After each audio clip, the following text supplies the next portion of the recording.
Barcharters? It's your pal Kenny Glick, the VWAP Specialist, and I'm back with vengeance.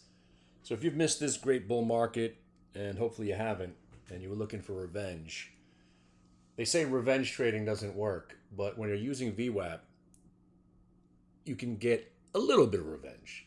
It'll be short-lived, but again, vengeance was ours. So if you've been jealous of AMD going up from $5 a share to way up to $5 for $432, yeah, maybe you feel like you've missed out. So you come in the next day and you say, man, I really wish I could short this stock.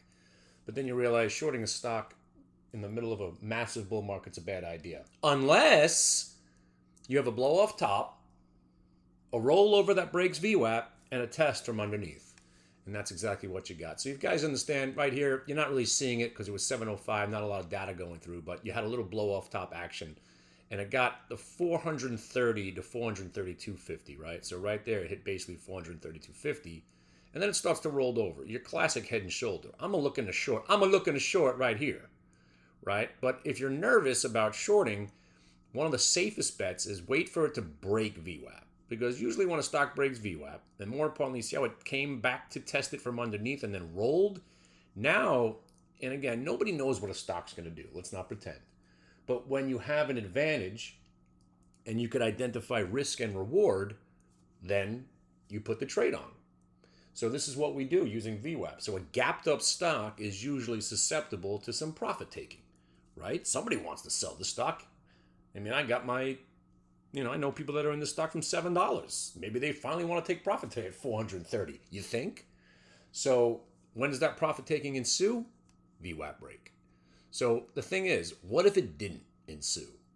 If you're shorting here at VWAP, let's call it 422, those peaks or these pivots from where we couldn't get over before are your stops, because if it breaks back over there, it's going to go higher. If it breaks over here, it's going to go higher. So those are your stops.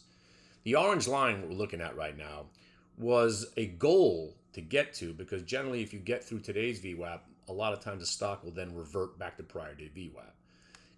It's handy, but in this case you see it didn't get there at all. But it's nice to know that if you're shorting a stock at let's say 422 and you're risking 5, there's a chance it could pull back to all the way to 390. Now, let's not pretend. This trade was awesome. I'm shorting the stock. Again, I got a head start over there, but let's say you just want to short the VWAP right there, and you got done at 422. Then it pivots back to the prices from where it pivoted earlier. I'm covering right already at 417.50.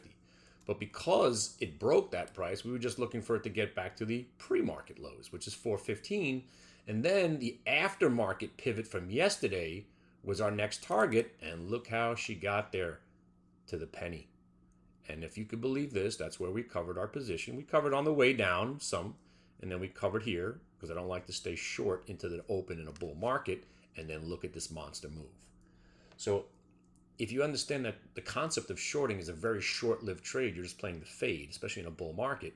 So not only did you cover, but look what happened when you broke back above the VWAP at the open.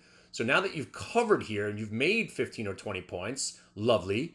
You're buying it right here at 415.50, and what does it go back to? The original price from where it came at 430. So that's 15 points up. You made about 15, 20 on the way down and 15 more on the way up. And then if this trade couldn't get any better, you're buying here, you're selling some, you're taking some profit, you put your stop on, and lo and behold, you're getting stopped out at the VWAP on your long trade. And then you say to yourself, wait a second, if it's breaking back below the VWAP and testing it from underneath, maybe I could short it again. Exactamundo. You're shorting here at 419 using the 424 and the 430 as your out. And look at that wonderful rollover to pretty much the same price we covered earlier. So what did we do down there? We covered, and inevitably it rallied back in our face where we covered at 410 and once again at the VWAP. Just this little moment alone. Look how beautiful these trades are. This is 422 down to 405, from 405, but I didn't get, from 415 back to 430, out again at 421, short again at 419, for a move right back down to the 400 level. And this is just one day, friends. All of that before 10:30. Trade VWAP, trade earnings. Get to know me. My name's Kenny Glick. I run a couple of different websites. Google me, or better yet, grok me, baby. Grok me one more time. I'll see you in cyberspace.